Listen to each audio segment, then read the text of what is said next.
ಇಸ್ವಿಲಿ.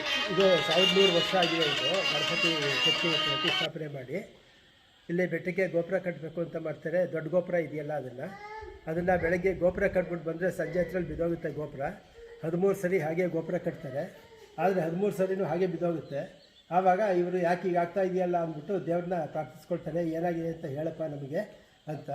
ಆಗ ದೇವರು ಅವ್ರ ಕನಸಲ್ಲಿ ಹೋಗ್ಬಿಟ್ಟು ಈ ಥರ ಗಣಪತಿ ಪ್ರತಿಷ್ಠಾಪನೆ ಮಾಡಿ ಕೆತ್ತಿಸಿ ಪ್ರತಿಷ್ಠಾಪನೆ ಮಾಡಿ ಪೂಜೆ ಮಾಡ್ಕೊಂಡು ಬಂದು ಇಲ್ಲಿ ಗೋಪುರ ಕಟ್ಟಿ ಅಂತ ಹೇಳುತ್ತೆ.